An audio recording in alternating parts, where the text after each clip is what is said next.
Salut la gang, Faber Glass de MMA Talk et j'ai la fâcheuse manie de tout classer ce qui me tombe sous la main. Ça fait que je vous ai concocté un top 10 aujourd'hui. C'est le top 10 des meilleurs prospects dans l'UFC pour l'année 2020. C'est donc la troisième année consécutive que je vous présente cette liste-là. Je suis quelqu'un qui s'intéresse vraiment beaucoup aux espoirs en MMA, les jeunes combattants en développement, et puis de tenter de voir en moyenne, ça prend combien de temps un combattant avant de se développer, de devenir un produit fini, un produit complet, prêt à être dans l'élite de la division. Et c'est généralement 6 ans, je vous dirais. Donc pour cette liste-là, je recherche des gens qui se battent professionnellement depuis 6 ans ou moins, et ce en 2020, donc qui se battent depuis l'année 2014 ou avant. Aussi, on recherche évidemment des gens qui sont sous contrat avec l'UFC. Et finalement, il y a beaucoup de prospects là, dans l'UFC, beaucoup d'espoir, beaucoup de gens qui sont 6 ans ou moins dans leur carrière pro. Je recherche cependant sur cette liste-là des gens qui sont déjà en bonne position dans leur division, qui ont déjà fait du bruit dans l'UFC, qui sont réputés comme étant les meilleurs espoirs de demain. Là. Les gens qui ont le plus de chances de se faufiler dans le top 5 ou dans un combat de championnat lors de l'année 2020. Et puis, c'est exactement ces 10 combattants-là que j'ai choisi pour ma liste. Avant de commencer, je vais cependant vous demander de vous abonner à MMA Talk sur YouTube, sur Facebook. On est sur Instagram aussi, c'est DMMA Talk, THE MMA Talk. Et puis sur Twitter également, c'est DTHE sous-tiret MMA Talk. Donc allez nous suivre là. On va commencer immédiatement la liste. Il y avait beaucoup de candidats comme l'habitude, donc j'ai des mentions honorables qui sont les suivantes. Charles Jourdain, surtout c'est le bas Duo Choi à l'UFC Busan, de grosses choses pour être prévues pour le jeune Québécois. Gregor Gillespie, faut pas abandonner dans son cas tout de suite. Là. Il a perdu une fois dans sa carrière, c'est un énorme KO, mais il va être capable de s'en remettre. Curtis Blades, il est à sa dernière année en tant que prospect, mais il y a une grosse chance là, contre Joey Junior dos Santos à l'UFC Raleigh en début d'année au mois de janvier. Ça pourrait le propulser dans un combat de championnat assez rapidement, ça. Sean O'Malley par la suite, quelqu'un qui a beaucoup d'ennuis avec USADA, qui n'aura pas pu se battre lors de 2019, mais je pense que quand il va avoir la chance de revenir dans la cage, il va nécessairement avoir un impact. Et finalement, on a Arman Tsarukyan. Je l'aurais bien mis dans mon top 10. Ce qui joue contre lui, c'est le fait d'être un poids léger, c'est le fait d'être dans la division la plus profonde dans l'UFC. Il est déjà en bonne position, mais ça va lui prendre encore quelques combats avant de se faufiler dans le top 5 de la division. Je pense juste qu'il y a d'autres espoirs qui sont plus avancés que lui à cet aspect-là, mais c'est vraiment un des meilleurs espoirs sur la liste, et ça de loin. Passons au top 10. Numéro 10, Magomed Ankalaev. C'est un poids mi-lourd, light heavyweight. Se bat depuis 2014, donc va en être à sa dernière année en tant qu'espoir. A déjà impressionné dans l'UFC. C'est quelqu'un qui a un bon striking, qui est très créatif avec ses kicks. On a vu tout un front kick, le knockout à son dernier combat. C'est aussi un des meilleurs lutteurs dans la division, un des athlètes les plus complets chez les 205 livres, et quelqu'un qui, avec ses dernières victoires, est vraiment prêt là, à faire son entrée dans les rankings de cette division. Là. Donc quelqu'un qui peut nécessairement faire beaucoup de bruit lors de l'année 2020. Au numéro 10, c'est Magomed Ankalaev. Au numéro 9, Tatiana Suarez. C'était un de mes choix les plus hauts l'an dernier.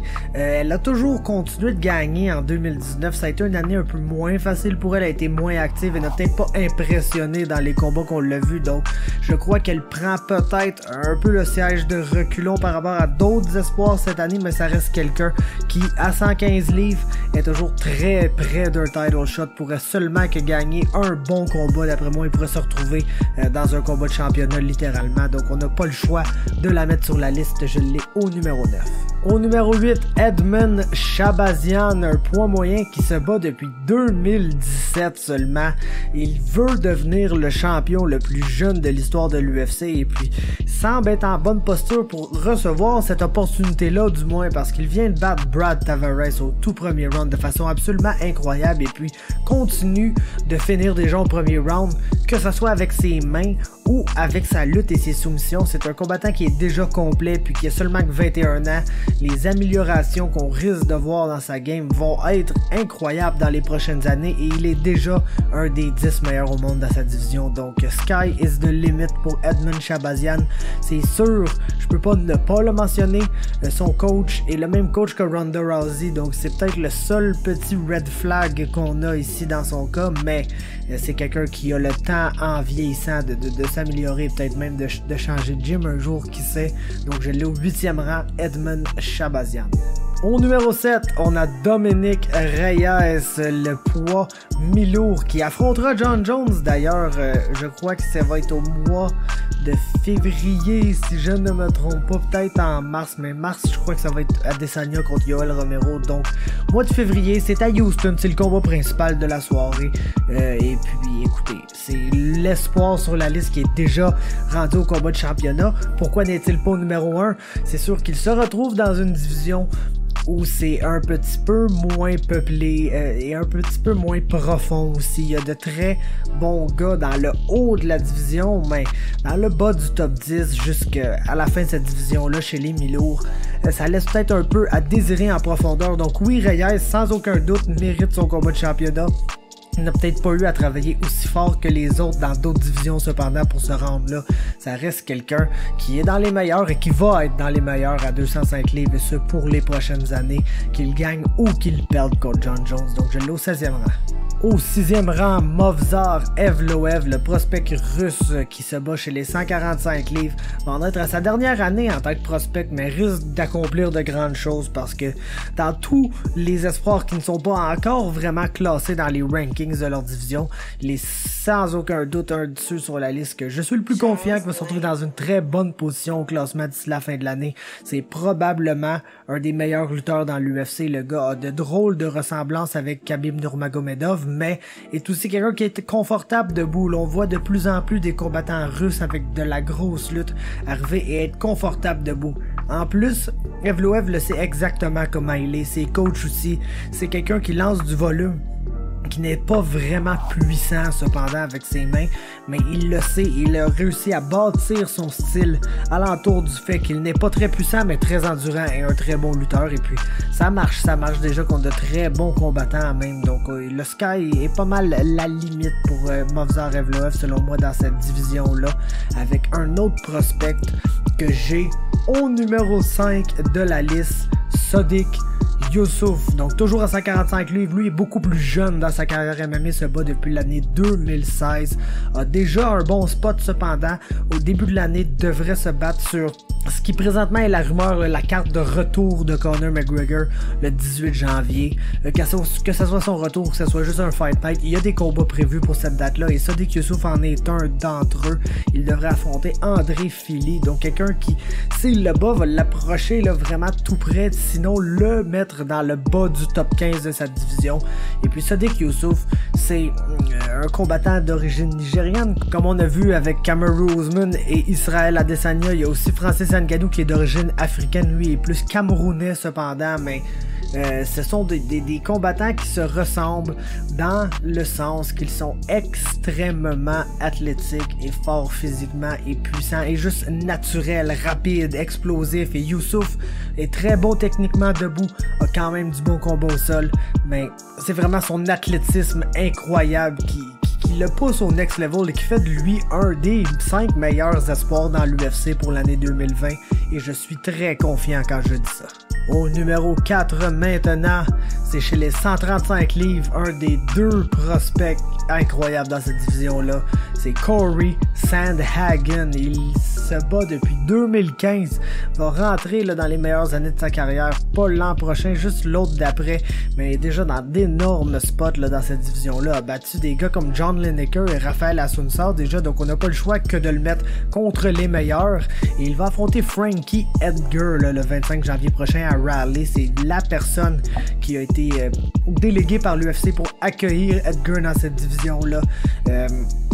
qu'il gagne ce combat ou qu'il le perde, là, ça va être tout un spot pour lui. Ça va probablement élever son nom et faire de lui quelqu'un qu'on peut mettre justement dans des co-main events, voire même dans les main events des cartes. Et puis ça va seulement qu'augmenter son profile et faire de lui une star encore plus grosse. Et puis c'est un combattant qui va se battre pour un titre un jour ou l'autre dans l'UFC. S'il gagne contre Edgar, ça va probablement être cette année. S'il perd contre Edgar, ça va peut-être être un peu plus tard, mais j'ai aucun doute qu'un jour Sandhagen va au moins goûter au title shot et peut-être même goûter au championnat. Ça, il s'agit de le gagner. C'est jamais vraiment donné, mais je n'ai aucun doute quand je vous dis que Corey Sandhagen va un jour ou l'autre être un title challenger dans l'UFC. Et ce, tout comme le combattant au numéro 3, l'autre 135 livres, Petr Yan, quelqu'un que depuis très longtemps je mets dans mes listes de prospects, même avant qu'il soit dans l'UFC, il était un de mes meilleurs prospects n'étant pas encore dans l'UFC. Il a fait son entrée, il nous a montré exactement de quel bois il se chauffait, un des meilleurs boxeurs dans l'UFC, aussi un russe, donc sait lutter, bon sol, sait se défendre dans ce type de conditions-là, ne semble pas vraiment avoir beaucoup de lacunes lui aussi, assez athlétique, très rapide, va avoir la chance d'affronter Uriah Faber à la fin de l'année, le 14 décembre à l'UFC 245, ça arrive rapidement, peut-être même que cette vidéo-là va sortir après le 14 décembre, je le sais pas vraiment encore, mais bref, c'est un combat qui risque de le positionner pour affronter Henry Cejudo en début 2020, si Cejudo réussit à se remettre de sa blessure à temps, ça va être intéressant à voir parce que le fait que Yan se bat avant Corey Sandhagen, ça lui donne probablement une petite longueur d'avance pour obtenir le championship match si Cejudo est prêt à temps, donc ça va être très intéressant. Un autre combattant qui, même s'il se bat pas pour un titre immédiatement, va probablement se battre pour un titre un jour ou l'autre et va probablement le gagner. Je suis pas mal convaincu qu'on parle de Petr Yan comme un futur champion de l'UFC et c'est pourquoi je l'ai au numéro 3. Au numéro 2, c'est Maycee Barber, combattante féminine qui est excessivement impressionnante depuis son arrivée dans l'UFC. Juste grosse physique, forte physiquement pour sa division chez les 125 livres et elle semble vraiment être sur un parcours assez clair là, vers le sommet de la division. Elle vient tout juste de battre Jillian Robertson qui était dans le bas du top 15, obtient maintenant un combat contre Roxanne Modafferi. C'est sur la carte du 18 janvier aussi, et puis c'est un combat qu'on peut croire serait un bon style match-up pour Barber, qui un peu comme Edman Shabazian a mentionné qu'elle voulait elle-même devenir la plus jeune championne de l'histoire de l'UFC. C'est un peu une course là entre Shabazian et Barber présentement. Je crois que si j'avais un petit 2$ à gager sur qui va obtenir une chance pour le titre avant, j'irais probablement pour Maycee Barber. Et ben c'est pour cette raison que je l'ai au numéro 2 de la liste. Je crois que si elle bat Roxanne Modafferi, elle va se battre pour un titre en 2020 face à Valentina Shevchenko. C'est peut-être vraiment trop tôt pour affronter une combattante de ce calibre-là, mais ça reste que l'UFC, avec des combattants jeunes qui arrivent et mentionnent vouloir être les plus jeunes champions de l'histoire, je pense qu'ils vont leur laisser ces opportunités-là si les combattants gagnent assez de combats pour se rendre jusque-là. Juste parce que si jamais Maycee Barber cause une surprise et bat Valentina Shevchenko, bien ça va être une nouvelle page d'histoire qui va se créer pour l'UFC, puis des choses historiques comme ça. Ça l'aide à créer des nouvelles stars. Donc Maycee Barber semble être sur la courte liste de gens que l'UFC veut vraiment qu'elle devienne une très grosse star. Donc ils vont la mettre dans toutes les positions possibles pour que ça se réalise. Et on passe au numéro 1, à la surprise générale. J'ai Cyril Gane, le combattant français poids lourd qui se bat en MMA professionnel depuis 2018. C'est le plus jeune combattant MMA en termes d'expérience sur toute la liste et puis pourtant a déjà impressionné plusieurs là. Son deuxième combat UFC contre Dontel Mays a démontré des choses qu'on ne voit absolument jamais chez des combattants poids lourds et puis tu sais, on le savait ici là au Québec et les gens qui nous écoutent de France aussi. Nous on a eu la chance de le voir évoluer pour TKO quand il est rentré dans l'UFC. J'ai écrit un article avant même son premier combat en disant qu'il était nécessairement le futur de la division des poids lourds et puis Cyril n'a fait que nous prouver exactement ce que j'ai dit là depuis ses premiers combats dans l'UFC. Il est rapide, il bouge comme un 170 livres et il est même en train de se développer une très bonne game au sol où il est capable de poser des soumissions sur des gars, tu sais, essayer un heel hook, une clé de talon sur un combattant très bon comme Donald Mace en toute fin de combat pendant que tout le monde est chaud. C'est un risque que la majorité des gens ne prennent pas. Cyril l'a non seulement pris, mais il a réussi. Il fait des choses que les autres combattants poids lourds ne sont juste pas capables de faire. C'est le futur de la division, c'est assurément un champion et assurément quelqu'un qui, quand il va probablement battre Tanner Boser le 21 décembre prochain à Busan, va se retrouver dans son prochain combat, probablement contre un adversaire du top 15 et va être le genre de combattant poids lourd qui devrait gravir les échelons très rapidement et sans aucun doute un jour devenir champion du monde dans cette division-là. C'est pourquoi je l'ai au numéro 1 des meilleurs espoirs de l'UFC pour l'année 2020. Cyril, le bon gamin, Gane. C'est ce qui conclut ma liste du top 10 des meilleurs espoirs dans l'UFC pour l'année 2020. Laissez-moi une mention, j'aime si vous avez apprécié, laissez-moi aussi un commentaire pour me faire part des gens que j'ai oubliés, des gens que j'aurais dû mettre, qui j'ai mis trop haut, qui j'ai mis trop bas, qu'est-ce que j'ai raison, qu'est-ce que j'ai pas raison. On jase de ça ensemble dans les commentaires finalement. Comme je vous ai dit plus tôt, abonnez-vous à MMA Talk sur toutes les plateformes. Visitez le MMAtalk.ca et puis on se parle une prochaine fois.